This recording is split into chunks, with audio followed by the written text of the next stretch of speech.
สถานีรถไฟฟ้าที่อำนวยความสะดวกสบายให้แก่ผู้มาใช้บริการสบายดีมื้อนี้มาอยู่ในสองโตยตาทุกคนฮู้ว่าข่อยอยู่ไสนี่แม่นแล้วเนาะนี่คือสถานีรถไฟฟ้า BTS เป็นสถานีศาลาแรงเนาะซึ่งเป็นอีกสถานีหนึ่งเนาะที่อยู่ใจกลางเมืองกรุงเทพมหานครซึ่งเป็นแลนด์มาร์คสำคัญและเป็นจุดศูนย์กลางในการเดินทางของชาวต่างชาติหรือว่านักท่องเที่ยวหรือว่าชาวไทยชาวคนทำงานก็แต่เนาะและมื้อนี้ก็เป็นมื้อสำคัญอีกมื้อหนึ่งเนาะซึ่งพาพี่น้องหรือว่าอ้ายมาย่างเด่นตามสถานที่ในตัวเมืองเนาะซึ่งพามานั่งรถไฟฟ้าเป็นครั้งแรกของเพิ่นถึงเพิ่นบ่เคยมานั่งรถไฟฟ้ามื้อนี้ก็ได้พาไปนั่งรถไฟฟ้าทั้งรถไฟฟ้าใต้ดินทั้งรถไฟฟ้าลอยฟ้า BTS เนาะมื้อนี้ก็พาครบเลยในมื้อเดียวทำบุญพร้อมแล้วก็สิพามาเบิ่งความพิเศษของสถานีศาลาแดงเนาะว่ามันมีอีหยังดีแน่เนาะนี่คือสั่นจำหน่ายตั๋วหรือจำหน่ายบัตรโดยสารเนาะซึ่งเลื่อนมาน้อยหนึงก็สิเป็นห้างเนาะเป็นห้างขายสินค้าขนมนี่เนาะซึ่งสะดวกสบายที่สุดอะตามที่เคยเห็นมานี่อ้ายเพิ่นก็บอกว่าหิวน้ำเนาะก็เลยบอกว่าหิวน้ำกันเด้มีห้างเซเว่นอยู่นี่ก็เข้ามาพาเพิ่นมาหาซื้อน้ำกินเนาะซึ่งเป็นห้างสะดวกซื้อที่อาจจะเป็นเซเว่นหรือบ่ก็บ่ฮู้เนาะอันนี้คล้ายๆกับเซเว่นนั่นแหละเนาะแต่ว่าบ่ได้ติดโลโก้เซเว่นเฉยๆซึ่งเป็นห้างสะดวกซื้อที่ต้องบอกว่าสะดวกสบายดีสมคำว่าสะดวกซื้อเนาะของขายของกินก็สิครบถ้วนเนาะทั้งขนมข้าวต้มน้ำดื่มนมเนยหลายอย่างเนาะน้ำอัดลอกอัดลมเครื่องใส่ของซอยก็มีเบิดทุกสิ่งทุกอย่างเนาะซึ่งนี่ก็คือสถานีที่ต้องบอกว่าไผมาแต่ต้องแวะเนาะไผมาลงสถานีศาลาแรงนี่ต้องแวะเข้ามาห้างนี้เนาะห้างสรรพสินค้านี่เนาะซึ่งสะดวกสบายดีเนาะมีขนมปังมีไอ้ซาลาเปามีทุกสิ่งทุกอย่างเนาะน้ำดื่มน้ำอัดลมถ้าสิบอกว่าสถานีนี่เป็นสถานีจุดศูนย์รวมของชาวต่างชาติชาวยุโรปก็บ่ผิดเนาะเป็นรองจากสถานีสยามก็ถือว่า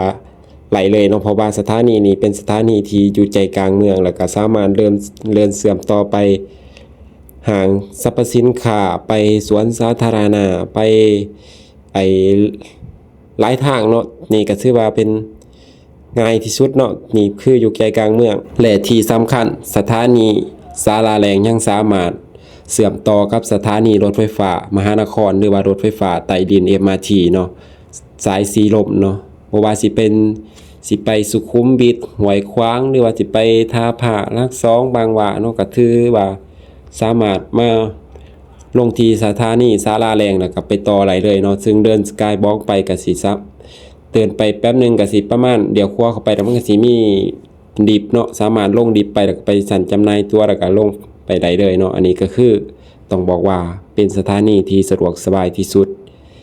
ดีเนาะในขณะที่เฮารออ้ายซื้อของเฮาก็สิย่างถ่ายเบิ่งของขายไปเนาะให้ทุกคนเบิ่งของขายไปก่อนเนาะเพิ่นซื้อของนี่ก็ล้นแต่ไดเพิ่นนี่ก็ได้เฮาก็เดินถ่ายให้เบิ่งเดินรอท่าเพิ่นแน่เนาะซึ่งเวลานี้ก็จะประมาณ 6 โมงกว่าก็สิค่ำๆแล้วเนาะซึ่งยืนรอเพิ่นก็ล้นเติบอยู่เนาะเพื่อเพิ่นสิเลือกหลายอย่างนึงสำหรับคนที่อยากมาก็สิอยากรู้เนาะว่ามาสถานที่แห่งนี้สิมีแหล่งท่องเที่ยวหลายบ่สิมีบ่อนพักผ่อนบ่สิมีสวนสาธารณะบ่เนาะก็ถือว่าตอบได้ว่าหลายแห่งเนาะมาลงสถานีศาลาแรงเนาะสำหรับไผที่สิไปสวนสาธารณะก็คือซึ่งเป็นสวนลุมพินีเนาะซึ่งอยู่ใจกลางเมืองซึ่งเป็นสวนที่ต้องบอกว่าใหญ่ที่สุดอันดับต้นๆของกรุงเทพมหานครและยังเป็นจุดส่วนรวมของชาวต่างชาติเนาะต้องบอกว่าชาวต่างชาติชาวยุโรปนี่หลายแห่งเนาะสวนนี้เนาะก็สิอีกสวนนึงก็คือสวนเปิดใหม่ก็คือสวนลอยฟ้าเนาะก็คือเป็นสวนดุสิตอรุณอยู่บนห้างเซ็นทรัลพาร์คเนาะก็คือว่าลงมาจากสถานี BTS ก็สามารถออกทางหาแล้วก็เลื่อนสกายบล็อกเนาะพอไปถึงแยกศาลาแรงแล้วก็เลี้ยวขวาเนาะเลื่อนสกายบล็อกเข้าไปก็สิเข้าไปในห้างเลยซึ่ง